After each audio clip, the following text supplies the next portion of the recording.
Alors bonsoir, je vous souhaite la bienvenue à cette conférence de notre série des grands communicateurs. Bienvenue à ceux qui sont dans la salle, bienvenue, on a beaucoup de monde en ligne aussi ce soir, alors je les salue d'où qu'ils soient. C'est organisé conjointement par la TELUC qui nous accueille dans ses murs et la Toile des communicateurs. Alors la Toile des communicateurs, c'est une petite association de bénévoles qui sont professionnels en communication. Et le but un peu de nos activités, c'est vraiment d'ouvrir la porte à la relève, donc d'accueillir soit des nouveaux diplômés ou des jeunes sur le marché de l'emploi et leur présenter. Depuis 13 saisons, on organise ces conférences des grands communicateurs. Donc chaque mois, on fait venir une personnalité du monde des communications qui vient comme ça parler de son métier, un peu éclairer, ouvrir la porte à d'autres personnes qui viennent, eux, sur le marché du travail. Je disais que ça fait 13 saisons, donc on a dépassé la centaine de conférences. On en est très, très fiers. Si on dure depuis si longtemps, c'est parce qu'on a des partenaires solides qui nous appuient depuis le début. Bien sûr, la TELUC, donc, qui nous accueille dans ses murs, comme je l'ai dit. Son association étudiante aussi, qui nous soutient. Cette année, il y a Isarta qui s'est joint à nous comme un de nos partenaires principaux. Donc Isarta, c'est vraiment le site de recherche d'emploi, que vous soyez annonceur, enfin en recherche d'emploi ou au contraire recruteur. C'est un des sites incontournables sur le marché de l'emploi de la région. Et aussi, le dernier partenaire qu'on a, c'est le Canal Savoir qui nous filme ce soir et qui aussi nous diffuse. Alors merci à tout le monde. Cette saison, il reste encore une conférence avant la fin. Ça se passera le 1er juin. Et notre conférencier s'appellera Michel Solis, qui nous parlera du judiciaire dans Internet. Internet n'est pas un endroit sans droit. C'est donc le titre de sa conférence. Ce sera le 1er juin. Si vous voulez avoir un peu plus d'informations sur nos conférences à venir, sur la toile des communicateurs et tout ça, je vous référerai à notre site web. Il est écrit ici ou là, toile.coop. Vous pouvez aussi nous suivre sur la majorité des médias sociaux, Twitter, LinkedIn, Facebook. Et d'ailleurs, si vous voulez parler de la conférence ce soir sur Twitter, le mot-clé pour ça est GCOMMS, donc comme grand communicateur, GCOMMS. Je pense qu'il est écrit ici aussi, ou AstroTurfing pour les nouvelles de ce soir aussi. Alors, n'hésitez pas à partager sur Twitter, à nous faire part de vos commentaires en ligne. On les suivra en direct ici. Vous avez aussi reçu un petit questionnaire d'évaluation, que ce soit dans la salle ou en ligne.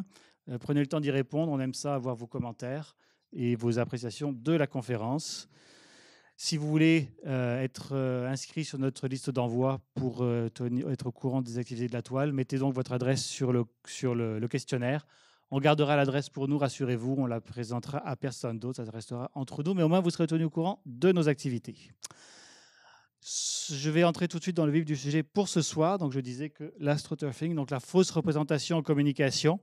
Et pour en parler ce soir, on est vraiment la spécialiste en la matière. Elle est chercheure, formatrice, consultante en communication. Elle est titulaire d'un doctorat en communication. Elle travaille beaucoup dans les champs d'intérêt des relations publiques, des processus de création, de la diffusion d'informations, de l'évolution des médias, et toujours à la frontière ou à la rencontre entre la recherche universitaire et son application sur le terrain. Elle travaille aussi de très proche avec divers groupes de recherche, que ce soit le groupe de recherche en communication politique à l'Université Laval, la chaire de relations publiques et communication marketing de l'UQAM, aussi le centre de recherche interuniversitaire sur la communication, l'information et la société, qui est toujours à l'UQAM. Alors, je pense que j'ai assez parlé. Je laisse la parole à notre grande communicatrice de ce soir, Mme Sophie Boulet. Merci. Merci beaucoup. Bonsoir à tous. Merci d'ailleurs aux grands communicateurs pour l'invitation. C'est toujours un grand plaisir de se faire inviter et de pouvoir parler, dans le cas présent, de nos travaux de recherche. Parce que ce soir, ce dont je vous parle, en fait, tout ce que je vous communique, c'est principalement ancré dans mes travaux de doctorat. Et ça, plusieurs doctorants et professeurs le diront, c'est très rare qu'on peut parler de nos recherches à un nombre aussi grand et aussi important de personnes. Alors, je vous remercie pour cette invitation. J'aimerais parfois, par contre, vous dire que ce soir, ce ne sera pas une présentation universitaire. J'ai préparé la présentation ce soir précisément pour qu'elle soit connectée à la réalité vécue sur le terrain par les praticiens. C'est très important pour moi qu'il y ait, comme monsieur le disait, une connexion entre la recherche et ce qui se fait tous les jours. Et c'est mon objectif aujourd'hui. Donc, si c'est l'aspect universitaire qui vous intéresse plus, la métho, la recherche, je vous invite à aller le lire dans le bouquin. Mais ce soir, on parle pragmatique, concret, pour repérer ce phénomène qu'est l'astroturfing. Donc, pour moi, je m'adresse ce soir aux praticiens de la communication, mais j'aimerais aussi m'adresser à vous à titre de citoyen. Parce que dans les faits, Quand on parle d'astroturfing, on parle d'esprit critique par rapport aux communications qui nous entourent. Et c'est là aussi l'objectif principal. C'est là la motivation principale qui m'a menée à ce sujet et à faire cette étude. Donc, amener les gens à être plus critiques face aux informations qui les entourent. Donc, ce soir, ce que je vous propose comme programme, c'est en fait de vous présenter ce phénomène-là, de vous présenter aussi très concrètement de quoi ça a l'air aujourd'hui dans votre vie, dans votre mobile, sur les sites Web. De vous parler d'exemples concrets, sans bien sûr accuser formellement personne, vous me comprendrez bien, mais aussi en terminant, le dernier tiers de la présentation, c'est d'avoir une réflexion sur les impacts de cette stratégie. Parce que parfois, certaines personnes vont dire « ce n'est qu'une stratégie de communication ». Mais ce n'est jamais qu'une stratégie de communication. Il y a toujours des impacts, des gens qu'on touche, des sujets dans l'opinion publique qu'on change. Et donc, c'est important pour moi qu'il y ait cette réflexion entre nous et cette discussion que j'espère que nous aurons à la fin de la présentation sur quels sont les impacts réels, pragmatiques. Et surtout, en tant que communicateur, qu'est-ce que c'est notre responsabilité à nous par rapport à ces pratiques-là? Comment est-ce que nous pouvons être de meilleurs communicateurs et démontrer par une pratique de plus en plus saine que le métier de communicateur est un métier à la déontologie solide et aux communications saines. Donc, ce soir, on va avoir l'ensemble de ces sujets à l'ordre du jour. Donc, d'abord, je pense que la première chose qu'il faut éclaircir, c'est astroturfing. De où ça vient? Qu'est-ce que c'est? Qu'est-ce que ça veut dire? Si vous ouvrez n'importe quel dictionnaire, ce ne sera pas là. Mais si vous ouvrez Internet, par exemple, là, vous allez avoir une multitude de propositions. Donc, je vais peut-être commencer par vous expliquer ce mot. Vous dire que, dans le fond, vous le connaissez déjà. Peut-être qu'il y a certains d'entre vous qui êtes amateurs de golf, de tennis, de football. Il y a des gens dans la salle qui lèvent la main. Donc, quand vous jouez sur des terrains synthétiques, vous jouez sur du turf. Et donc, AstroTurf, c'est la première marque commerciale qui a inventé ce fameux gazon synthétique, ce faux gazon. Donc, première notion à comprendre. Donc, ce mot astroturfing, en fait, c'est un néologisme qui a été amené par un politicien américain. Le sénateur Benson, aux environs la mi-année 80, 86 pour être plus précis, il est sénateur, il reçoit une campagne de communication, il reçoit des cartes postales, toutes identiques, toutes pareilles, super belles, 4 couleurs glacées, et ça se peut prétend être une campagne citoyenne. Le sénateur, en ayant vu d'autres et comprenant très bien quels sont les coûts reliés à une telle campagne, se dit « This ain't grass, it's turf ». Alors, qu'est-ce qu'il dit à ce moment-là? Il dit « Cette campagne de communication qui m'est adressée, ce n'est pas grassroots ». Donc, ce n'est pas un mouvement authentiquement citoyen, c'est plutôt du fake grassroots, donc du faux gazon. Donc, qu'est-ce que ça veut dire l'expression astroturfing? Ça représente tout ce qui est un mouvement artificiel, tout ce qui se prétend citoyen, mais qui en fait est manufacturé, préparé artificiellement par quelqu'un. Quelqu'un qui a intérêt à ce que vous croyiez que c'est réellement citoyen. Et c'est pour ça que cette expression-là est née donc d'une blague entre politiciens et a rapidement été reprise par la clique, si vous me permettez, de journalistes politiques, de politiciens, pour parler de ce phénomène-là qui était de plus en plus grandissant au tournant des années 80. Donc, pourquoi est-ce que, dans le fond, je procède par astroturfing? Pourquoi je fais ça plutôt que de parler honnêtement en mon propre nom?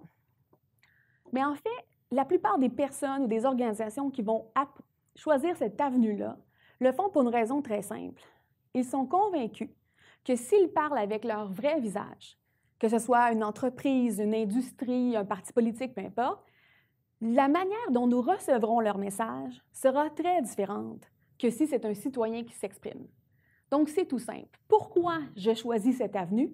C'est parce que je veux bénéficier de la crédibilité du citoyen et aussi, soyons honnêtes, j'ai un peu peur que si mon argument sort de ma propre bouche, on ne m'écoute pas, ou on ne me croit pas, ou on ait un esprit beaucoup plus critique face à ce que je dis par rapport au fait que c'était un citoyen, un voisin, un groupe qui l'exprime. Donc, c'est cette idée au départ que j'ai fait de l'astroturfing pour que mon message soit encore mieux reçu, que les barrières à la réception tombent. Donc, quelle forme ça prend l'astroturfing? Je vous donne plein d'exemples dans les prochains 30 minutes.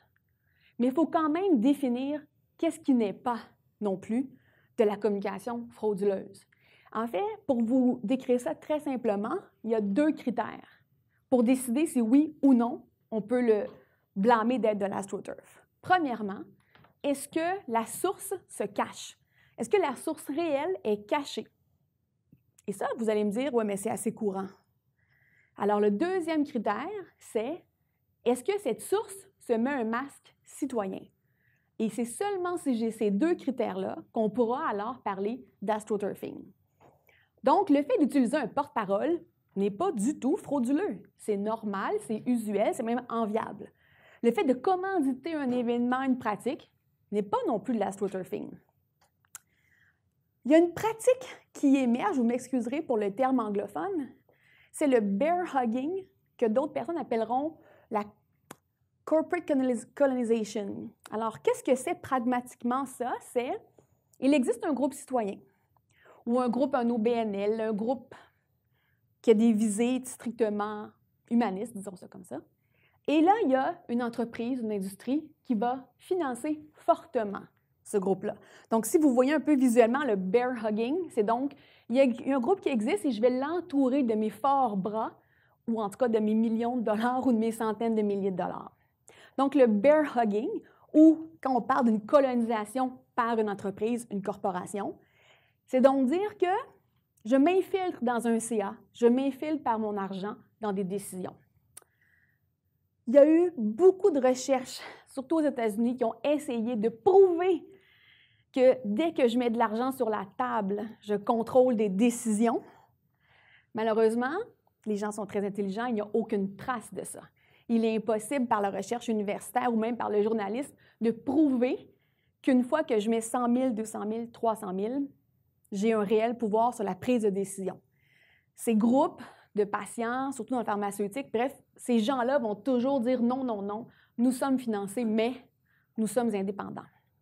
Donc, personne n'a réussi à le prouver, mais aux yeux des gens qui ont un esprit critique en communication, ça penche beaucoup du côté de l'astroturfing, il faut être très honnête. Aussi, peut-être tirer une ligne entre ce phénomène qui nous préoccupe tous, je pense, les communicateurs, autant les journalistes, les relationnistes, que le marketing de contenu. Le marketing de contenu est peut-être une stratégie de communication où la source est occultée, où on entretient un flou par rapport au processus de création de l'information, mais ce n'est pas de l'astroturfing parce qu'il n'y a pas le deuxième critère, donc il n'y a pas ce masque citoyen qui est porté. Donc, voyez-vous, c'est une chose qui n'est pas évidente quand on commence à parler d'astroturfing, c'est d'essayer de définir qu'est-ce qui en est, qu'est-ce qui en est pas. Et c'est normal qu'il y ait une zone de gris là-dedans, et on va naviguer à travers ça ensemble toute la soirée avec les différents exemples. Je vais essayer de clarifier ça avec vous.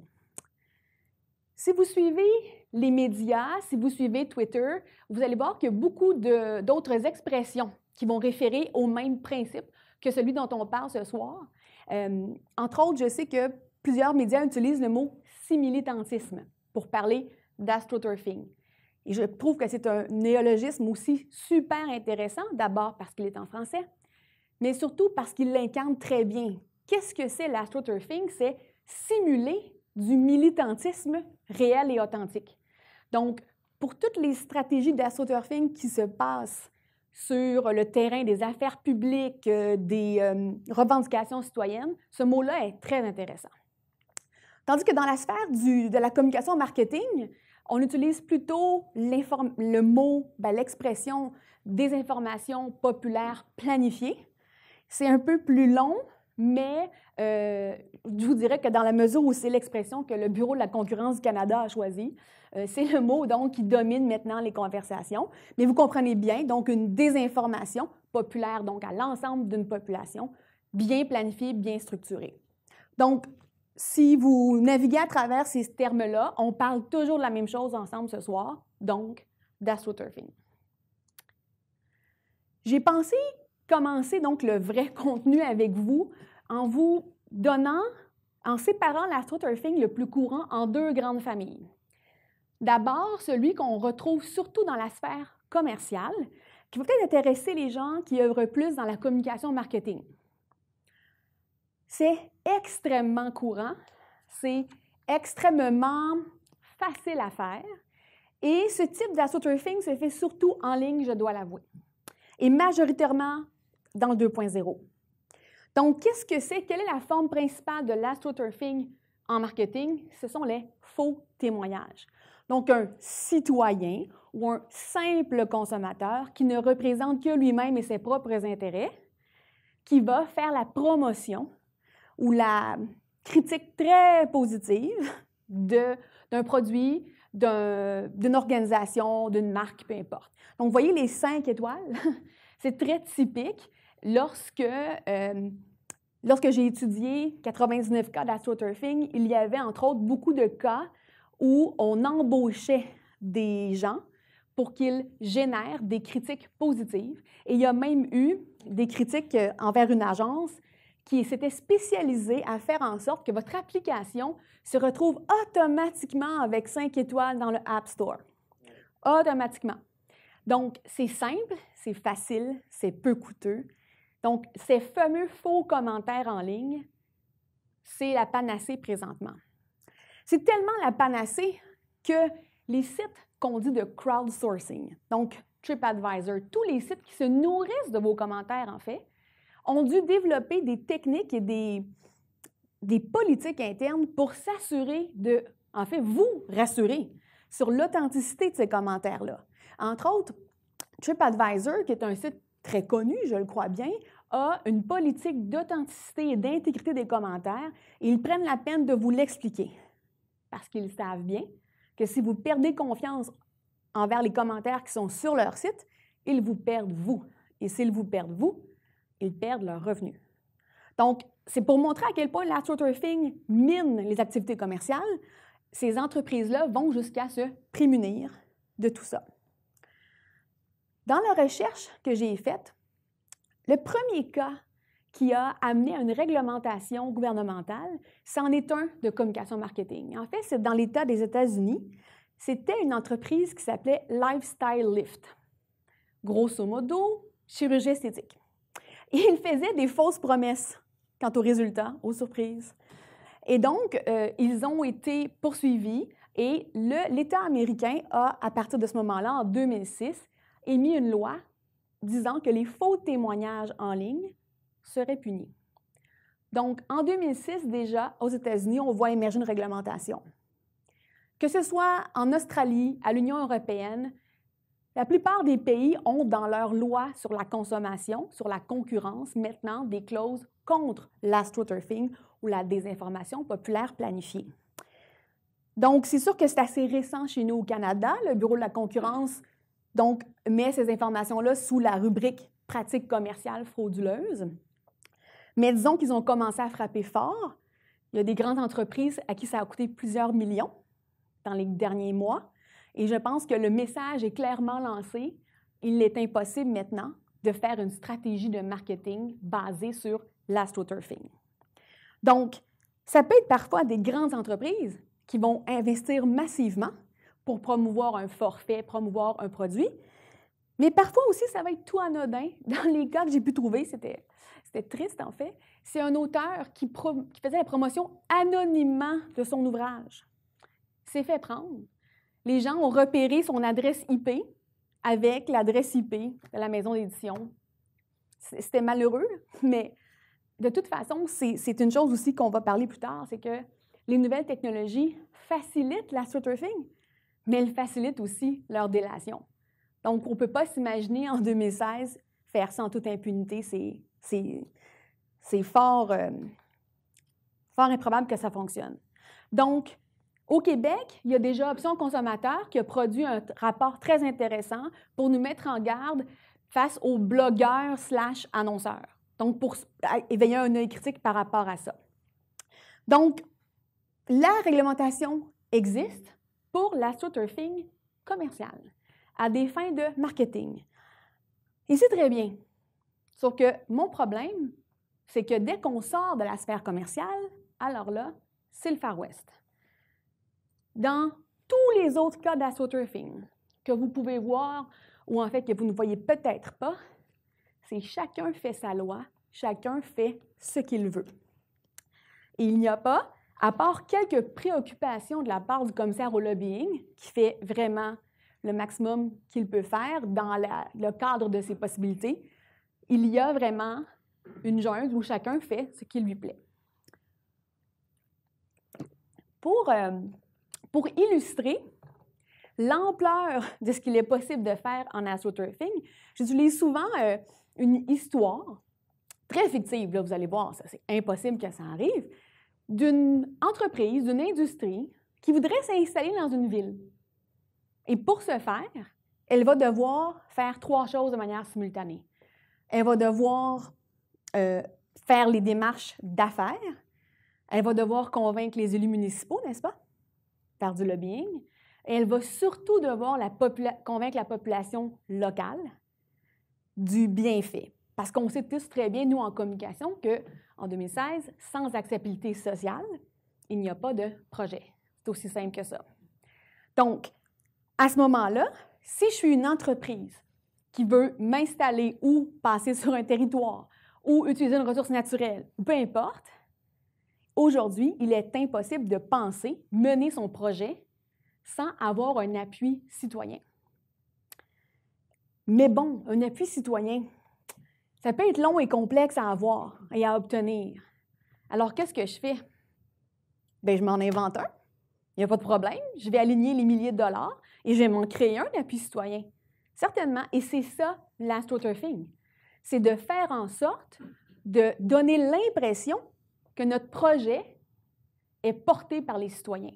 Donc, c'est beaucoup plus simple de payer pour le faire que de les convaincre un à un. Mais plus on va avancer dans la soirée, plus vous allez voir que les dangers sont très grands. Mais dans les faits, c'est ça la logique. Pourquoi je m'embarque là-dedans? C'est parce que c'est plus simple, c'est plus rapide et parce que j'ai l'argent. Donc, si c'est quelque chose qui vous intéresse, sachez que Radio-Canada a fait une super capsule en collaboration avec eux. On a fait une super capsule de quelques minutes qui explique l'astroturfing. Et souvent, je m'en sers en classe ou auprès des clients qui voudraient peut-être aller du côté obscur de la force. Donc, ça explique très rapidement qu'est-ce que c'est l'astroturfing et c'est très intéressant. Je vous encourage à aller voir ce que les Numéricains ont fait.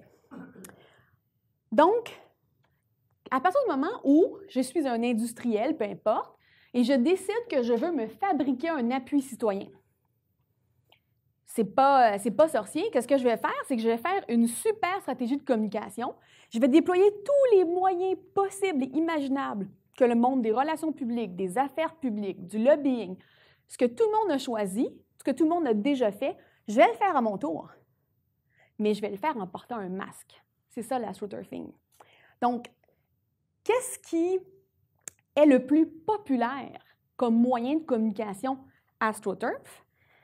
En fait, ça va être tout ce qui impose, tout ce qui amène un visage citoyen, physiquement, pragmatiquement, un visage qui va paraître aux actualités, qui va paraître en ligne. Donc, l'idée, c'est de mettre de l'avant des vraies personnes. Donc, si vous avez beaucoup de moyens, la première chose que vous faites, c'est que vous vous créez un faux groupe de citoyens. Entre vous et moi, créer un groupe de citoyens, ça prend une soirée, ça. On s'assoit quelques-uns, on s'invente un nom, on se monte une page Facebook, un compte Twitter, quelques photos, et c'est fait. Donc, créer un groupe citoyen ou, ce qui est plus courant, se créer une façade, donc donner l'impression que j'ai un groupe de citoyens qui existe, c'est très simple et c'est très peu dispendieux. Une page Facebook, un fil Twitter, je peux acheter quelques followers auprès de Twitter, une publicité bien placée sur Facebook, ça se fait assez rapidement.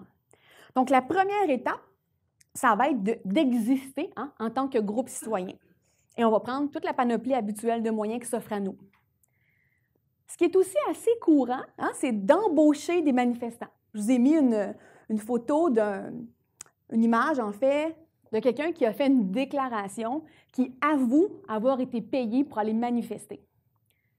Donc, c'est un métier, c'est des contractuels qui reçoivent des salaires très intéressants pour se présenter à telle heure, telle date avec une pancarte écrit ceci, cela.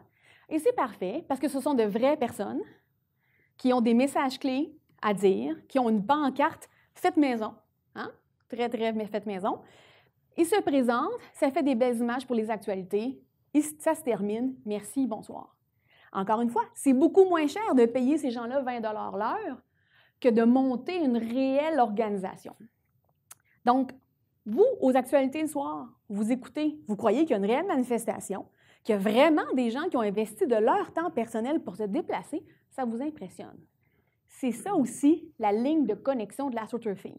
C'est de vous faire croire que vos concitoyens, eux, y ont mis de l'énergie. Et c'est très puissant, ça, comme pour vous convaincre. Donc, une fois que j'ai entrepris tout ça, si moindrement j'ai un peu d'expertise en communication ou j'ai des moyens, je vais continuer avec une campagne numérique. On va utiliser beaucoup des tweetbots. Donc, il est facile, en moyennant quelques dollars, quelques centaines, mettons, de créer une tempête Twitter. Donc, beaucoup d'entreprises ont des comptes latents. Vous pouvez les payer et ces comptes-là vont retweeter, vont faire des actions pour stimuler l'activité autour de votre information. Et à ce moment-là, rapidement, vous devenez une actualité. Vous devenez une tendance sur Twitter. Quand on devient une tendance sur Twitter, ça intéresse les gens, ça intéresse les médias. On passe donc à l'ordre du jour médiatique. Donc, tout ça, ça peut tout se faire par une personne à un bureau et on peut avoir l'air rapidement d'un grand groupe organisé. Donc, ça pourrait continuer et continuer. Comme je vous l'ai dit, l'important à retenir, c'est qu'il n'y a pas certains moyens de communication qui sont AstroTurf et d'autres non. Ce n'est pas ça le concept. C'est le principe de l'approche. C'est le principe qu'au départ, je suis masqué. Et après ça, tout ce que je vais faire va être mensonger et frauduleux. Et donc, l'idée dans tout ça, c'est de comprendre que l'important, ce n'est pas tant le message qui m'est envoyé, mais d'essayer de comprendre qui me l'envoie, qui est la source. Est-ce que cette source-là est crédible? Et c'est ça toujours quand je parle à des cégepiens ou des jeunes de première année d'université, c'est ça la vraie question. Qui te parle? Est-il crédible? Les connaissez-vous? Allez-vous plus loin qu'un clic? C'est ça vraiment qui nous permet de comprendre l'astroturfing. Je vous ai peut-être des petites informations pour vous donner une idée de, dans la recherche, quels sont les grands cas ou quels sont les grands enjeux autour desquels on a décelé le plus d'astroturfing. Alors, vous ne serez pas étonné de voir que souvent, l'astroturfing est relié à un enjeu financier important. Et les gens qui vont en faire d'une ampleur assez importante sont des gens qui ont beaucoup d'argent. Donc, dans la recherche, j'ai trouvé beaucoup de groupes AstroTurf et de campagnes AstroTurf autour de tout l'enjeu de la net neutrality qu'il y a eu aux États-Unis. Donc, vous savez, la bataille entre câbleaux-distributeurs et contenu. Donc, la bataille entre les gens qui fournissent le canal Internet et ceux qui fournissent le contenu. Donc, chacun des deux camps avait un point de vue par rapport à une nouvelle réglementation que la FCC allait développer. Et chacun des deux camps a déployé tout ce qu'il pouvait parce que cette nouvelle réglementation-là allait complètement chambouler leur milieu, leur industrie, leur projet d'affaires. Donc, quand les gens veulent avoir accès à quelque chose pour faire de l'argent ou lorsqu'ils craignent de perdre de l'argent, ils vont aller par tous les moyens et ça inclut l'astroturfing. Il y a aussi eu beaucoup d'astroturfing autour de l'Obamacare. Donc, on se rappelle, Obamacare, donc, qui est passé finalement le projet d'assurance maladie des Américains. Alors, vous imaginez tous les groupes d'intérêt et les industries et les groupes, je vous dirais, plus politiques qui avaient intérêt à influencer ce vote. L'argent qui a été mis pour orienter ces débats, c'est époustouflant. Donc, autour d'Obamacare, tant des pharmaceutiques, des hôpitaux, des partis politiques, des super PAC, les gens qui ont tenté, par l'astroturfing, d'influencer l'opinion publique, c'était terrifiant. Et honnêtement, un peu tout le monde s'y est mis. Je ne peux pas vous dire qu'il y a un côté qui est plus blanc que blanc, au contraire. C'est une mesure de guerre. l'astroturfing lorsqu'arrivent certains enjeux dans les sociétés. Donc, dès qu'il y a un gros projet de loi immense, on peut s'attendre à ce qu'il y en ait quelque part.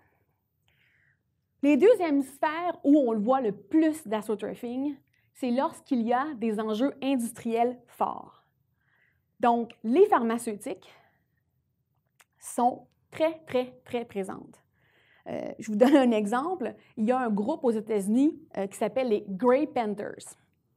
Donc, on peut s'imaginer, c'est un groupe de patients de 60 ans et plus qui prônent le développement et l'acceptation de nouvelles médications par les organismes gouvernementaux. Alors, c'est un groupe citoyen, financé par des pharmaceutiques, qui vont à tour de rôle promouvoir l'acceptation de certains médicaments. Donc, à ce moment-là, on voit très bien qu'il y a des gens qui ont certains intérêts qui poussent des messages. Tout ce qui a rapport aussi au pétrole, à l'énergie, c'est aussi des endroits où il y a des sommes majeures en jeu, où j'ai vu beaucoup de cas. Je vous en explique un très, très divertissant. En fait, c'était Energy Citizens. Il y a un gros rallye américain. Tu sais, les autobus, la fanfare, les hot dogs, let's go. Tout ça est un groupe citoyen, un rassemblement spontané de citoyens pour le pétrole. C'est la fête, là, c'est terrible. Donc, il y a un groupe, 3-4 journalistes qui essaient d'entrer dans la fête. Parce que quand même, c'est un rassemblement citoyen. Je devrais pouvoir m'intégrer. Oh que non, ça ne fonctionne pas comme ça. Ils se sont fait rebuter par la sécurité. Il y avait de la sécurité. Et en parlant aux gens qui arrivaient dans des beaux bus climatisés, par ailleurs, ils ont avec des beaux T-shirts aussi, tout bien identifiés, c'est magnifique. Et donc, ils ont compris que finalement, ces gens, ces centaines de personnes, c'était des employés de pétrolières à qui on avait dit un après-midi barbecue, fun, fun, fun, après-midi relax. Mais ce n'est pas ça qu'on a vendu aux médias, ce n'est pas ça qu'on a vendu sur les médias sociaux. Et donc, voyez-vous, c'est tout simple de créer une image qui va être relayée après. Vous me direz, ça prend des sous, mais malgré tout, c'est simple. Donc, les exemples comme ça, on pourrait les dérouler. Vous imaginez bien aussi que l'industrie du tabac a fait plus que sa part d'astroturfing. Donc, c'est ça qui est intéressant de l'astroturfing, c'est que ça peut être des petites actions par une petite entreprise qui fait ça, des faux commentaires en ligne, mais ça peut aussi prendre une ampleur exceptionnelle et impliquer des millions de dollars. En fait, à Washington, c'est des milliards par année, l'astroturfing, parce que chacun va tenter d'influencer des enjeux à sa manière. Donc, est-ce que, essentiellement, on pourrait résumer l'astroturfing à une chose? C'est une quête d'acceptabilité sociale. Pour moi, je pense que c'est la manière la plus simple d'expliquer pourquoi je veux faire l'astroturfing. Je veux donner l'impression que mon message est porté par la voix citoyenne, simplement. Je voulais vous résumer 2 messages avec cette diapo. D'abord, il peut y avoir les grands déploiements, comme je viens d'expliquer, de groupes avec des stratégies, des campagnes, des rallyes, des autobus. Mais il peut y avoir, comme je vous disais, l'auteur dans son bureau qui essaie de faire sa propre promotion, qui est sans malice, mais qui quand même, et c'est ça qui nous intéresse ici, a un processus de communication qui est frauduleux. Donc, qu'on soit dans la grosse stratégie ou dans la micro, c'est le même principe. Et l'autre message que je voulais vous lancer, c'est qu'il y en a partout. Partout, partout, partout. Juste cette semaine, j'en ai tweeté un. Les campagnes présidentielles, présentement, ça regorge d'exemples divertissants. Et là, justement, c'est les blogs qui vont dire « ça y est, je m'enlève le masque, je travaille pour l'équipe de... » et on m'a demandé de faire du turf pendant les dernières 3 semaines. Et là, c'est le cœur ouvert sur « voici l'équipe de tel candidat fait de l'astroturfing ».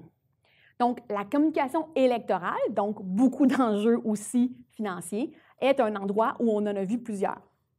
Au Canada, on a vu dans les dernières élections des directeurs de communication qui alimentaient des blogs anonymement. C'était les mêmes lignes, c'était les mêmes trucs qu'on les communiquait. Ça prend 5 minutes à un œil un peu aguerri pour voir ce qu'il en est. Donc, l'idée, c'est que toutes les sphères de la communication vont en avoir. Dans la recherche, j'ai aussi vu des exemples faits par des gouvernements.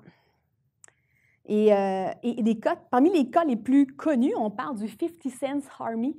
Donc, le gouvernement chinois paie ses citoyens l'équivalent de 50 sous le commentaire pour qu'ils fassent la promotion du régime sur diverses interfaces à travers le monde.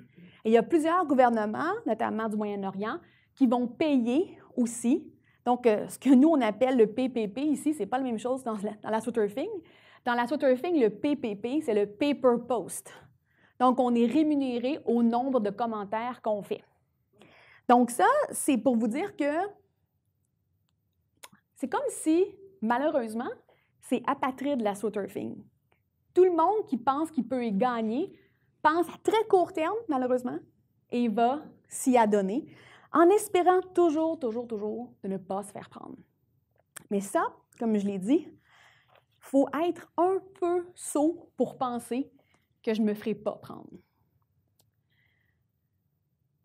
Si tout le monde en fait, entre vous et moi, ce ne serait pas des milliards de dollars d'investissement par année s'il n'y avait pas un certain retour sur investissement. Il faut être honnête. Et ce n'est pas agréable pour moi de vous le dire, mais ça marche. Et c'est pour ça, en fait, qu'il faut s'y intéresser, parce que ça marche et parce que donc, ça vous influence, vous, à tous les jours, à votre insu. Donc, pourquoi ça marche, hein? Pourquoi est-ce qu'on réussit à vous convaincre? Parce que la pierre angulaire de l'astroturfing, c'est cette voix citoyenne. Cette voix citoyenne, il y a des gens de Sciences Po dans la salle, ça a une crédibilité exceptionnelle en démocratie. Il y a tout un aspect là, théorique où on n'ira pas, mais quand j'entends mon voisin m'exprimer quelque chose, nous partageons un statut. Je me projette dans ses idées. Il y a une affinité. Je lui fais confiance, plus qu'à une corporation, plus qu'à un politicien, parfois même plus qu'à un relationniste, honnêtement. Donc, l'idée, c'est que cette crédibilité, elle vaut cher. Ensuite, il faut être honnête aussi, quand je fais de l'astroturfing, je veux passer dans l'opinion publique à travers les médias pour rejoindre le pouvoir, le politique. Et la voix citoyenne, comme je vous dis, elle est très écoutée par les concitoyens. Mais la voix citoyenne, elle est aussi très écoutée par les gouvernements.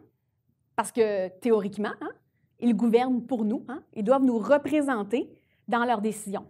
Donc, un gouvernement qui n'écouterait pas une voix citoyenne forte, bon, théoriquement, hein, ça ne devrait pas durer très longtemps, cette situation-là. Donc, le gouvernement, par principe, tend l'oreille à la voix citoyenne beaucoup plus qu'à d'autres voix.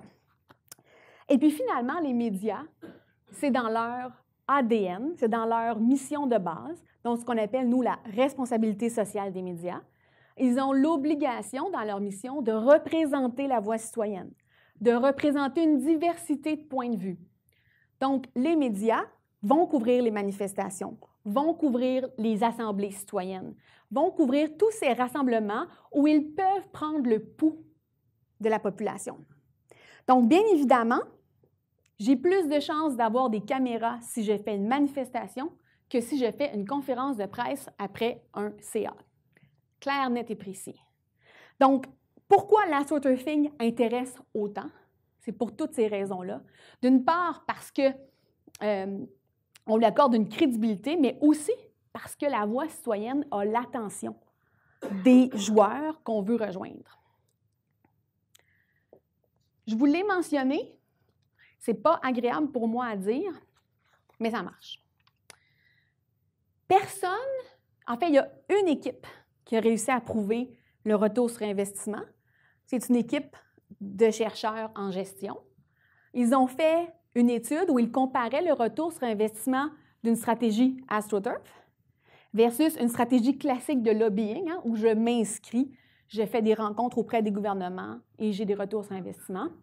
Et ils ont comparé aussi avec du bear hugging, que j'ai expliqué tout à l'heure, où je m'installe dans une dynamique où je finance un groupe citoyen pour qu'il soit ma marionnette.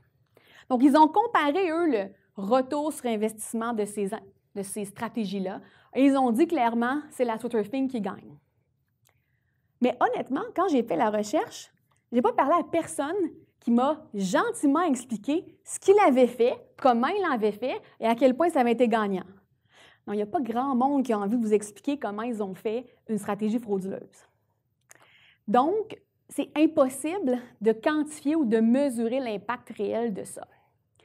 Par contre, juste avec la théorie qu'on a en communication, puis on parle de théorie de base, là, que tout le monde a vu en introduction aux théories médiatiques, là, il y a 2 théories fondamentales en communication qu'on connaît tous, c'est-à-dire l'influence interpersonnelle de Katz et Lazarsfeld. C'est-à-dire que si je veux faire changer l'opinion ou le comportement de quelqu'un, la meilleure manière de le faire, c'est d'utiliser son réseau interpersonnel. Vous ferez plus confiance à votre ami, collègue, beau-frère, à qui vous octroyez déjà une bonne relation, ou mieux, à qui vous reconnaissez une expertise, donc qui sera un leader d'opinion pour vous. Eux ont plus de chances de vous faire changer d'idée que n'importe quelle étude mirabolante ancrée dans 15 ans de recherche longitudinale. Donc, l'idée, c'est que l'astroturfing repose sur cela exactement. La confiance que vous avez envers la voix citoyenne, envers votre assemblée de quartier. C'est ça le nerf de la guerre de l'astroturfing, la confiance. Il y a des chercheurs aussi qui ont essayé de voir si je soumets les gens à une communication authentique, donc une entreprise qui exprime des arguments, et un groupe citoyen qui exprime les mêmes arguments, dans lequel des 2 cas est-ce que les gens vont accrocher le plus au message? Sans grande surprise, au groupe citoyen, bien évidemment.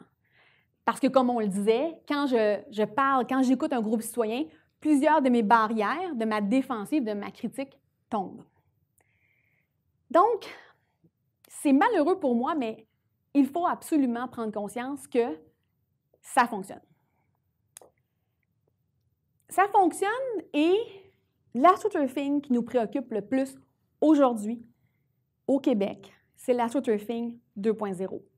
Parce que, tu sais, les grandes campagnes, il n'y en a pas tant que ça dans notre microcosme. Il n'y a pas tant d'organisations qui ont autant d'argent à investir.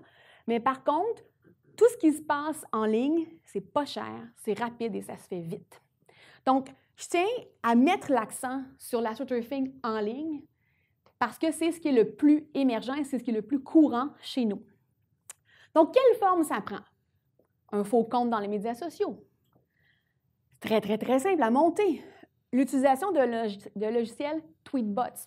Comme je vous disais, il est facile de simuler des tempêtes Twitter, de simuler des mises en exergue de certains messages. Vous savez que vous pouvez acheter des followers, vous pouvez acheter des comptes amis. Donc, vous pouvez payer des gens pour retweeter pour vous, pour parler pour vous, pour nourrir votre compte Facebook. C'est ça qui est malheureux, c'est qu'il n'y en a pas de limite aux formes de l'astroturfing. Il n'y en a pas. Il n'y a que l'énergie que vous avez, votre imagination et vos compétences de programmation. Donc, est-ce qu'il est possible pour moi de vous dire « on va y arriver, il n'y en aura plus » ? Non, jamais. On ne pourra jamais prétendre faire cesser ce type de pratique de communication, comme on n'a jamais pu faire cesser la propagande et comme plein d'autres pratiques malencontreuses de communication.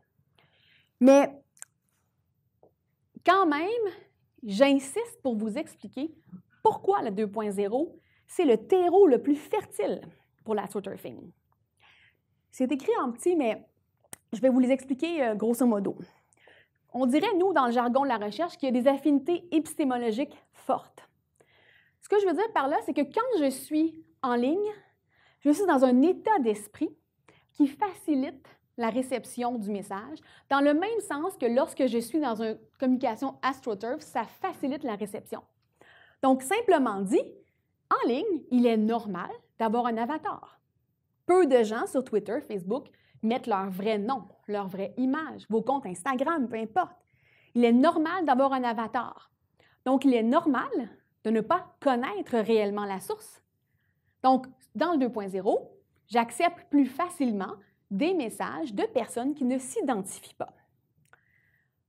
Aussi, c'est acceptable de ne pas s'identifier, toute ma critique sur la source, elle disparaît.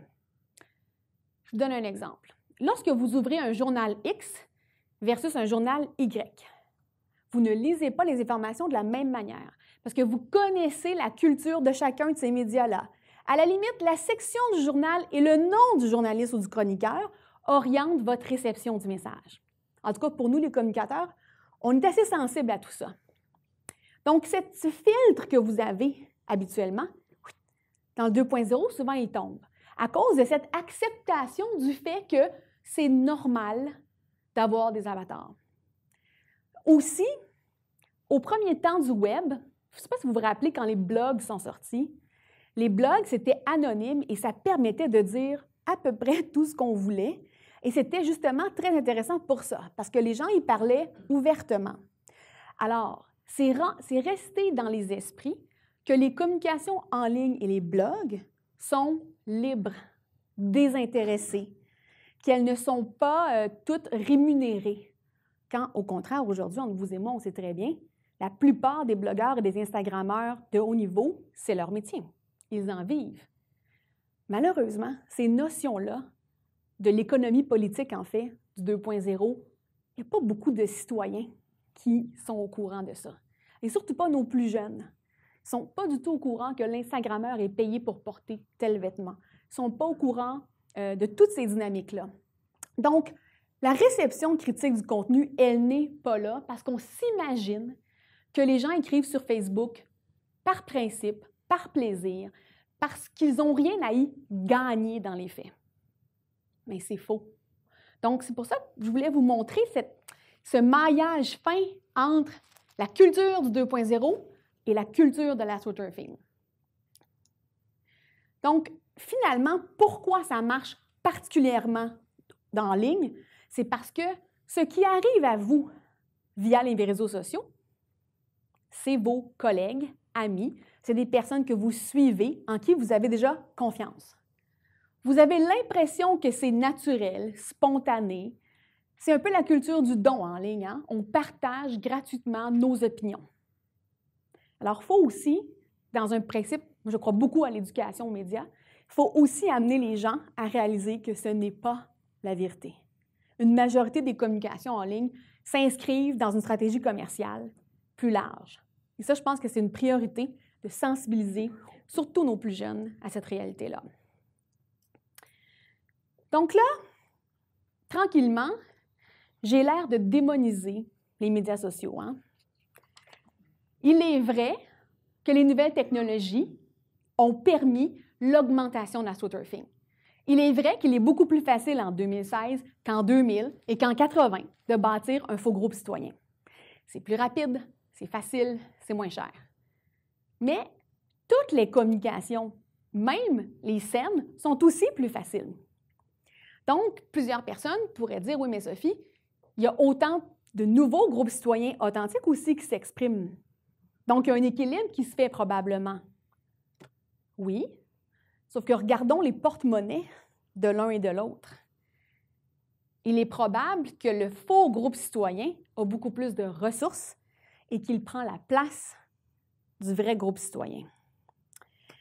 Donc, pour moi, c'est important de vous partager le fait que je ne dis pas, et j'insiste, je ne dis pas que le 2.0 cause l'astroturfing, au contraire. Dans les faits, les nouvelles technologies permettent de dénoncer l'astroturfing. C'est par ces réseaux de communication, c'est parce que des gens suscitent des questions, c'est parce qu'on retrace les adresses IP. S'il y a des gens qui font des tweetbots pour stimuler une tempête Twitter, il y a des gens de l'Université de Caroline du Sud qui décèlent, des spécialistes d'intelligence artificielle, qui décèlent les fausses campagnes et qui les dénoncent rapidement. Donc, pour tout le côté éclosion de l'astroturfing, il y a bien évidemment des gens qui s'emploient à le déceler.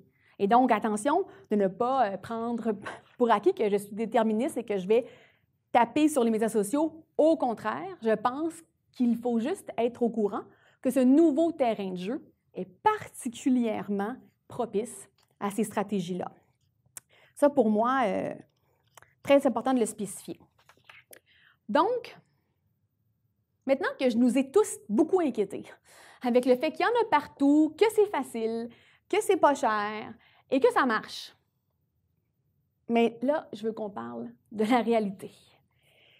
La réalité, c'est que lorsque vous êtes fait prendre? La question, en fait, que j'explique toujours à mes étudiants et même parfois à certains clients, la question, c'est pas combien ça coûte la stratégie AstroTurf. La question, c'est combien ça coûterait rebâtir ta réputation à zéro. La question, c'est combien ça vaut ta base de clients. C'est ça la question. Parce que si on se fait prendre, tout tombe. Pas juste l'agence de RP ou le praticien qui l'a fait, mais l'entreprise qui s'est mis les pieds là-dedans, l'organisation a été dans le côté sombre de la force et il y aura des conséquences importantes. Et ça, souvent, les gens pensent à court terme, résultats, efficacité, visibilité, vente. Et ça, c'est le dilemme du communicateur tout le temps. Hein? On essaie de leur ouvrir les oreillères, mais c'est difficile à faire comprendre. Mais dans les faits, les impacts sont graves. Au point où, dans plusieurs revues de droit et de management, on met en garde les entreprises. Les avocats dans les entreprises disent « ne va pas là, on ne peut pas s'en sauver ». Il n'y a pas de manière de se sortir de ce bourbier-là. Donc, j'insiste, même s'il n'y a pas de loi pour l'astroturfing fait en affaires publiques, en politique, en élection, c'est le couperet de l'opinion publique. C'est le couperet de la réputation. Et ça, c'est très, très grave. Il y a même plusieurs chercheurs qui peuvent mesurer l'impact de cette cachotterie sur la perte de réputation et la perte de confiance. Donc, c'est sûr que ça, c'est un autre des défis de la communication. Parfois, c'est dur de mesurer nos acquis comme la réputation, mais il faut essayer de le faire pour expliquer aux gens que s'ils s'aventurent sur ce terrain-là, c'est ce qu'ils vont perdre. Donc, peut-être en se terminant ensemble, quelques questions que je vous pose, on pourra en discuter. Donc, qu'est-ce que ça soulève comme enjeu pour les professionnels de la communication? Bien, d'abord, on va être honnête, là, on n'a pas toujours une super réputation. C'est sûr et certain que s'aventurer sur ce terrain-là, ça mine encore plus notre réputation, non pas en tant que praticien, mais aussi en tant que profession. Et on fait beaucoup d'efforts pour structurer cette profession des communications. Et je pense que aller sur ce terrain-là, c'est de miner ces efforts-là. Et surtout, encore là, peut-être un peu idéaliste, mais si ce n'est pas ce soir qu'on est idéaliste, ce sera quand? Les relations publiques et les communications publiques sont, selon moi, une priorité pour maintenir une société saine, qui se parle, qui s'écoute et qui communique.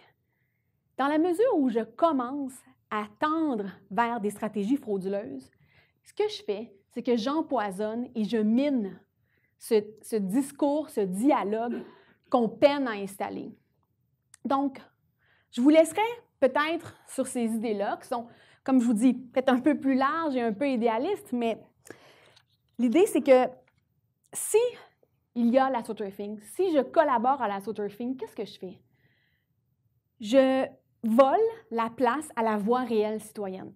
Parce qu'un média a un espace limité. Parce que vous, en tant que citoyen, vous avez un nombre de minutes limité à consulter le fil Facebook et les médias. Et donc, quand une fausse voix citoyenne entre dans votre fil, elle bloque l'attention à quelqu'un d'autre. Ça, c'est la première chose. Quand l'astroturfing oriente un débat public, oriente un projet de loi, elle fait en sorte, donc, de contrôler l'agenda public. Et probablement que plusieurs des décisions prises par nos gouvernements ont été et sont influencées faussement par l'astroturfing. Et finalement, ce qui est encore plus dangereux, selon moi, c'est cette fameuse idée de la spirale du silence. Donc, si un groupe citoyen ou un citoyen sent qu'il y a quelque chose qui n'a pas de sens, par exemple l'implantation d'une usine sur le bord de sa rivière, mais il voit qu'il y a un groupe citoyen qui est pour. Et ce groupe citoyen est fort, il est gros, il est organisé, ils sont présents, mais ce citoyen-là ne se sentira pas légitimé de s'exprimer. Alors, un faux groupe citoyen va éteindre une réelle voix citoyenne. Et ça, c'est un problème dans une société.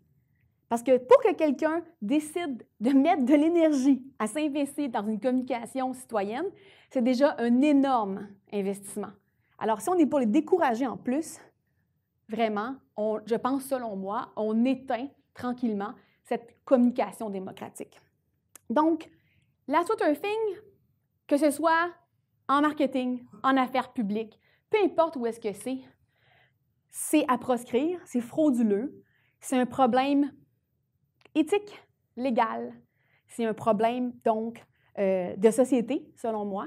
Et si, comme communicateur, on le prend à bras-le-corps et on l'assume et on le bannit, mais je pense qu'on peut sensibiliser un ensemble de citoyens à ne pas non plus se faire berner avec tout ça. Donc, j'espère que vous avez appris certaines choses et j'espère surtout que vous avez des belles questions. Ça va être intéressant de débattre ensemble. Merci beaucoup. Alors oui, c'est allumé. Merci beaucoup. Alors, je vois qu'on a des questions dans la salle. Denis, tu as sûrement des questions en ligne aussi? Oui, on est prêt. Alors, est-ce qu'on commence par une question dans la salle? Oui, vas-y. On brise la glace. Bonsoir. Bonsoir. Si l'entreprise décide de choisir le inbound marketing, qui est de faire de la diffusion de la bonne information, elle ne pourra pas faire du astroturfing. Il y a un choix d'entreprise aussi. Oui, il y a un choix d'entreprise parce que parfois, donc, il va y avoir, au niveau décisionnel, il y a parfois des prises de position claires. Et donc, ça va être, on est d'un côté ou de l'autre, hein, peu importe. Par ailleurs, ce que je remarquais dans la recherche, c'est que parfois, c'était un employé qui, de son propre chef, avait décidé de. Vous me suivez? Donc, est-ce que c'est vrai ou est-ce que, dans le fond, on a passé subtilement la commande par en dessous? Ce que je veux dire, c'est que même si parfois on a une image très correcte, ça va arriver souvent. Donc, ce n'est pas tout blanc, tout noir. Okay. Mais c'est vrai que ce n'est pas une majorité de gens qui vont s'y adonner. Oui, une question qui vient en ligne. Est-ce que les faux citoyens payés pour seront pénalisés si l'astroturfing est illégal? Bien, d'abord, comme je vous disais, c'est que malheureusement, et j'insiste, tout ce qui est l'astroturfing dans la sphère publique politique n'est toujours pas encadré. Et donc, dans un monde idéal, il y aurait des pénalités pour ces gens-là, au même titre que les gens qui font du lobbying sans s'inscrire. Sauf que le lobbying doit se faire directement auprès d'un élu, tandis que les manifestants ou les gens qui sont embauchés pour faire du paper post, eux, s'adressent à l'opinion publique. Alors, je ne sais même pas si ça tomberait dans la juridiction de qui que ce soit, outre celle des communicateurs qui doivent, ou, encore une fois, la plupart des cas où on dénonce l'astroturfing, c'est quoi les situations? C'est que, par exemple, il y en a beaucoup aussi autour de l'environnement, hein, le climate change et tout ça. Donc, comment est-ce qu'on décèle les faux groupes et les faux interlocuteurs? C'est que les gens qui sont des militants depuis 10, 15, 20 ans se connaissent très bien. Et là, soudainement, il y en a un nouveau qui arrive dans le terrain, que personne ne connaît, qui arrive tambour et trompette avec tous les gros moyens.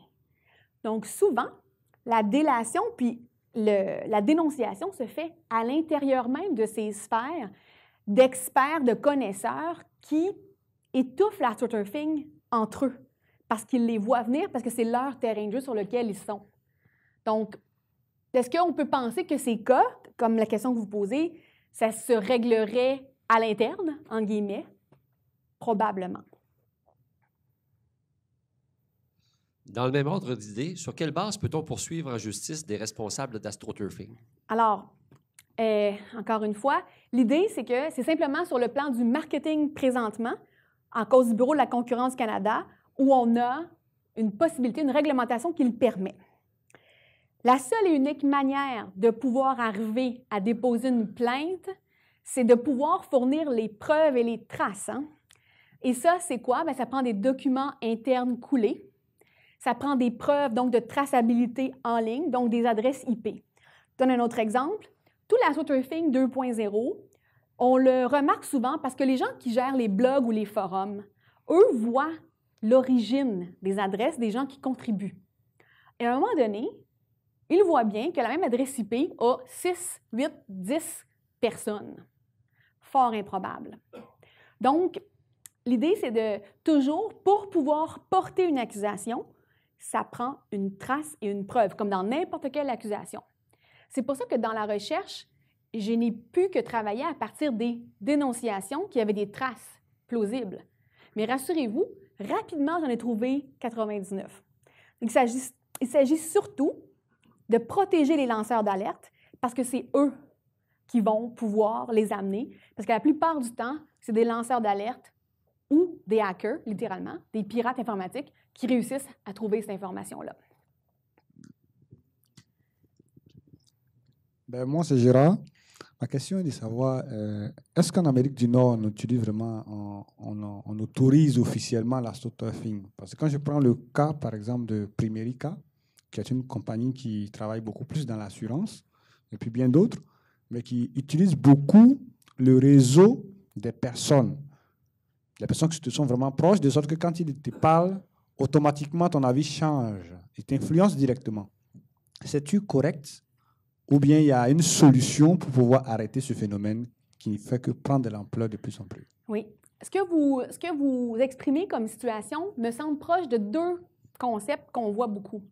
En communication, ces temps-ci, la grande mode, c'est de faire de nos employés des ambassadeurs de marque. Hein? Donc, on demande à nos employés de promouvoir la culture d'entreprise, etc. Je pense que c'est un peu ça que vous exprimez. Donc, on demande à des gens de me convaincre informellement, etc. Donc, encore là, c'est ça qui est la difficulté de ces stratégies de communication, c'est que si je n'ai pas une trace officielle que c'est une politique d'entreprise et que c'est demandé explicitement, on ne peut rien faire. Quelqu'un peut être sincèrement convaincu que son entreprise est merveilleuse. Et il a tout à fait le droit de l'exprimer sur les 1000 plateformes qu'il le désire. Là où c'est problématique, c'est par exemple dans le cas de Microsoft, c'est sorti, c'est de notoriété mondiale. Microsoft a un département qui s'appelle les Technical Evangelists. Pardonnez-moi l'expression anglophone, mais c'est essentiellement un groupe de spécialistes techniques qui sont embauchés exclusivement pour faire la promotion des produits et services Microsoft à travers. Donc, c'est pas anodin le mot « évangéliste ». C'est fort, là. Fait que l'idée, c'est de promouvoir tout ça. Donc, c'est ça qui peut nous donner l'impression qu'on va baisser les bras parce qu'on ne pourra jamais arrêter ça. Parce que si on arrêtait ça, on demanderait aux gens de ne plus s'exprimer lorsqu'ils sont satisfaits de quelque chose, lorsqu'ils sont heureux. Vous voyez la ligne qui est à quel point elle est grise. C'est pour ça que, pour l'instant, ce n'est que la sphère commerciale qui a tranché. Parce que les lois sur la publicité sont claires, on ne peut pas transmettre d'informations qui sont erronées. Et là, ils ont poussé plus loin en disant on doit absolument montrer sa réelle source d'information. Mais tout le reste, on est dans le flou. Est-ce qu'on a d'autres questions en ligne? Oui, je pense que la réponse a déjà été donnée, mais je la pose quand même. Comment détecter l'astroturfing? Cela semble plus difficile à détecter que les autres formes de désinformation. Est-ce le cas? Tout à fait. C'est extrêmement difficile et récemment, j'ai fait une conférence auprès de cégepiens et je trouve que c'est l'âge parfait pour les sensibiliser à ça. Comment j'ai fait pour détecter l'astroturfing? Je vous dirais qu'il y a plusieurs niveaux. Le niveau 1, ça a l'air très ésotérique ce que je vais dire, mais le niveau 1, c'est votre instinct. Vous savez lorsqu'un message ne colle pas avec la réalité. Lorsque le message est en dissonance avec ce que vous connaissez, vos impressions à vous. Ensuite de ça, le deuxième niveau, c'est l'esprit critique. Est-ce que je connais la source? Qui est cette source? La plupart du temps, vous lisez quelque chose sur Facebook, dans le métro, dans le trafic, peu importe, on ne va pas vérifier d'où vient la nouvelle. On ne va pas vérifier qui est le blogueur. On n'a pas le temps. Bien ça, là, c'est une victoire numéro 1 pour l'astroturfing. Parce que vous l'avez lu, c'est rentré, parfait. Donc, niveau numéro 2 pour déceler l'astroturfing, perspective critique sur la source. Et idéalement, le dernier niveau, c'est d'aller challenger la source. Mais je sais que tout ça est fort utopique, considérant qu'on souffre tous d'une surcharge informationnelle et d'une fatigue informationnelle. Ceci étant dit, je pense qu'il y a des gens dans notre société, comme nos journalistes, qui ne sont pas moins surchargés et fatigués que nous, comprenons-nous, mais nos journalistes, ça fait partie de leur boulot. Alors, les réflexes journalistiques m'apparaissent être des réflexes que tout citoyen devrait développer lorsqu'il lit de l'information. Et ça fait partie de comment je décèle l'astroturfing, creuser la source, aller demander des réponses. Et souvent, on se rend compte qu'il n'y a vraiment personne derrière la page Facebook. On a encore quelques questions en ligne? Oui, quand on parle de journaliste, ça amène une question qui apparaît dans mon fil. Qu'est-ce qu'on fait de l'éthique en communication si ce sont les professionnels eux-mêmes qui embarquent? Qu'est-ce qu'on fait comme? Qu'est-ce qu'on fait de l'éthique en communication? Oui, on aurait pu faire 20 minutes juste sur ça. Alors, c'est ça qui arrive, c'est que les codes de déontologie, et là, on va faire des liens avec les autres conférences que vous avez eues sur la certification en communication et tous ces enjeux-là de professionnalisation. Les codes de déontologie en communication, aussi loin qu'on remonte au code d'Athènes, sont très clairs sur le fait que c'est inacceptable, intraitablement, il n'y a aucune excuse, et l'astroturfing s'inscrit en faux contre, de mémoire, au moins 6 des 12 points des codes de déontologie. C'est évident. Sauf que la vraie vie, c'est qu'il y a un client devant vous. Et il vous dit, comment tu vas faire pour être sûr qu'il y a des blogueurs à l'événement? Bien, vous les invitez, les blogueurs. Puis, bien, ils viennent. Puis, ils bloguent. Est-ce qu'ils vont dire oui ou non qu'ils ont été invités, qu'ils ont été payés, qu'ils ont eu des billets de faveur? Alors, cette ligne-là, elle est très mince quand on a les 2 pieds dedans. Alors, moi, ce que je dirais aux professionnels, c'est justement, je sais que la zone de gris, elle est parfois gris clair, parfois gris foncé. Donc, l'idée, c'est de toujours se dire, quels sont mes 2 critères? Est-ce que ma source est cachée et est-ce que je prétends être strictement citoyen? Donc, par exemple, dans le cas des blogueurs, est-ce que je peux exiger des blogueurs invités qu'ils le disent, qu'ils sont invités? Qu'ils le disent, comme nos journalistes le font dans certaines sections du journal.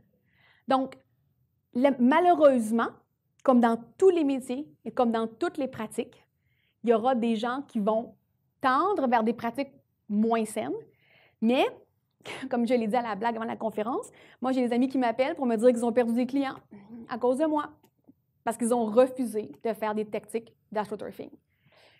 Et ce n'est que comme ça, lorsque certaines personnes vont être prêtes à perdre pour gagner, finalement, qu'on va pouvoir faire avancer le métier. Et ça passe par une multitude d'outils de certification, d'ordre professionnel, et ça, je ne peux que renforcer les propos de mes collègues universitaires sur l'importance de ces mécanismes-là pour nous. Bonjour, Sophie. Bonjour. Lorsqu'on parle de commanditer un porte-parole ou on disait que c'était pas du astroturfing ou même à la limite le bear hugging. Excellent.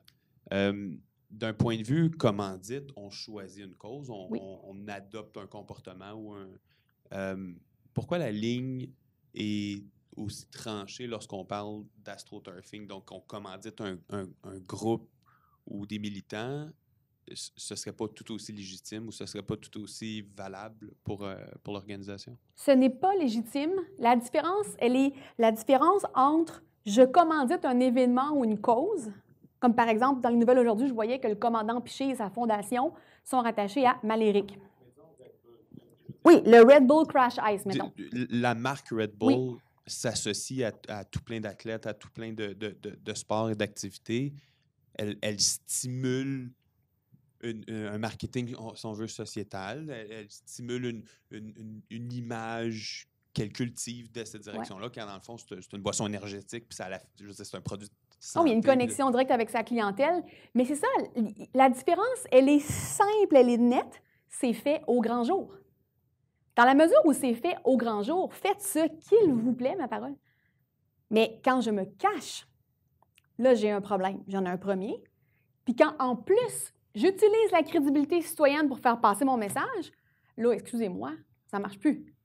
Donc, à la limite que je me cache, comme on disait, je vais financer quelque chose, mais je ne vais jamais mettre mon logo avec. Je vais juste mettre de l'argent dans la cagnotte, puis laisser le CA continuer à être le visage. Ça, déjà, c'est limite éthique. Mais quand, en plus, je m'approprie la voix de quelqu'un d'autre, le problème, là, c'est dans le fait que c'est caché. Je vous dirais que c'est la même chose par rapport à un article de journal, un publi-reportage et une pub. OK? Pour nous, en communication, la différence est claire, nette et précise. Honnêtement, monsieur, madame, tout le monde qui ouvre son journal, je ne suis pas sûre que la différence est si claire que ça.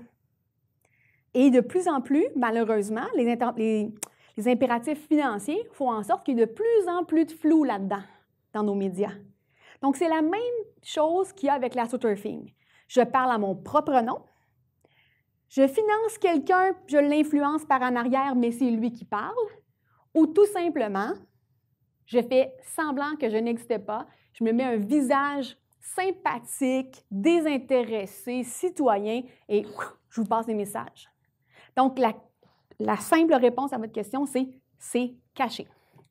Je me cache. Encore quelques questions en ligne? Oui. Est-ce que l'astroturfing peut parfois être utilisé pour faire tomber une industrie concurrente? Ah, totalement. Totalement. L'astroturfing, là, quand on est rendu là, on est rendu dans les mesures de guerre. Hein? Puis la guerre, c'est pas toujours chic. Donc, évidemment que souvent, dans ce qu'on va voir dans une industrie, acteur 1 dit « il fait de l'astroturfing », 3 jours après, acteur 2 dit « il fait pareil ». C'est normal, c'est des tactiques terrain. Donc oui, on peut faire ça. Et oui, c'est déjà arrivé qu'il y a des pertes de réputation assez rapides à cause de ces stratégies-là qui sont dénoncées. C'est peut-être plus une intervention, en fait, parce qu'on parle du 2.0. Oui. Moi, en fait, je suis un blogueur, mais je me fais pas aimer pour qui je blogue parce que je ne mens pas sur des produits sur lesquels je blogue. Mais en fait, c'est comme une information, c'est que Google, depuis 2 mois, exige que les blogueurs qui font des blogs commandités indiquent le nofollow pour pas que l'article aide le référencement de l'entreprise ou du produit en question. C'est très Alors, depuis 2 mois, ils coupent des comptes liés à tout ce qui est lié à Google par rapport à ces blogueurs-là qui se servent de Google pour se référencer. Non, mais c'est ça, c'est que, comme je vous disais, la technologie, oui, ouvre des portes, mais la technologie va aussi s'auto-réguler et les grands joueurs vont aussi bloquer des portes parce qu'ils voient bien là, cette mouvance-là. Très intéressant. Merci. Oui, en ligne, est-ce que les gens sont suffisamment alphabétisés technologiquement parlant et critiques pour savoir s'ils sont en présence d'astroturfing? Non. Malheureusement, non. Il y a quelques mois, on était à une conférence sur l'éducation aux médias et on parlait avec des enseignants au primaire et au secondaire. Et au-delà de comprendre comment ça fonctionne, l'Internet, là, les discussions qu'il y avait, c'était il faut leur faire comprendre ce que nous, on appelle l'économie politique. Je donne un exemple très simple. L'adolescent moyen est certain que les Instagrammeurs et YouTubers très populaires là, de maquillage ou de e-arts, electronic gaming, je ne sais trop, sont sûrs et certains, eux, là, qui font ça bénévole pour le plaisir. Quand ils apprennent que ces gens-là font des dizaines de milliers de dollars par mois, et pour les grands commentateurs de jeux en ligne, c'est plusieurs millions par année, ils tombent de leur chaise. Et là, c'est de les éduquer à leur faire comprendre, par exemple, que le produit, c'est eux, et non pas ce qu'ils écoutent. Donc, je suis tout à fait d'accord. Poser la question, c'est y répondre. D'après moi, non, les gens n'ont pas assez de littératie médiatique, qui aujourd'hui, donc, c'est la littératie 2.0. Et c'est, comme l'école n'est tellement pas assez occupée ces temps-ci, je crois qu'il faudrait qu'on leur rajoute ça en plus dans leur programme éducatif. Ça fait partie. Ce qu'ils lisent essentiellement, nos jeunes, c'est ce qui se passe en ligne. Alors, ça devrait devenir aussi des notions de base. Alors, le temps passe. Est-ce qu'on a encore 3 questions en ligne, c'est Oui. ça, pour conclure rapidement? Oui, des compagnies fort connues se sont fait prendre en flagrant délit de planification d'astroturfing, Oui. mais restent tout de même très présentes dans la sphère publique. À quel point cela peut-il leur nuire? Ça va leur nuire. Vous savez, parfois, on va dire les gens votent avec leur argent. Ça va leur nuire dans la mesure où les gens vont cesser d'écouter. C'est-à-dire que, on nommera pas d'entreprise, mais évidemment, certains se font semoncer, taper sur les doigts, ils tombent en berne quelques mois, ils reviennent. Alors, ces gens-là, comme on l'a déjà dit à maintes reprises, il n'y a pas de loi, il n'y a pas rien pour les semoncer, il n'y a que l'opinion publique, il n'y a que votre vote citoyen de les écouter, de les suivre, de les challenger. Donc, je vous dirais que malheureusement, ça revient à nous, comme population, de les punir, entre guillemets, pour ces activités-là et ces actions-là. Devrait-on, pour résorber le problème, récompenser les entreprises plus transparentes, offrir des raisons d'adopter des nouveaux réflexes et rapports avec leur public? Tellement. Et voyez-vous, dans la sphère des relations publiques, il y a plusieurs prix. Il y a plusieurs prix qui sont remis pour les meilleures campagnes ou pour les pratique novatrice. Et je pense que cette idée de transparence devrait être récompensée. Et ça devrait être des choses qui sont, encore une fois, qu'on éduque les gens à. J'aimerais, dans une société, qu'on éduque les gens au processus de création de l'information. Comment une nouvelle se retrouve-t-elle dans ton journal? Et donc j'insiste, ça revient à la réponse de tout à l'heure, si nous n'exigeons pas des réponses et n'exigeons pas de transparence, pourquoi nous la donnerait-il? Honnêtement.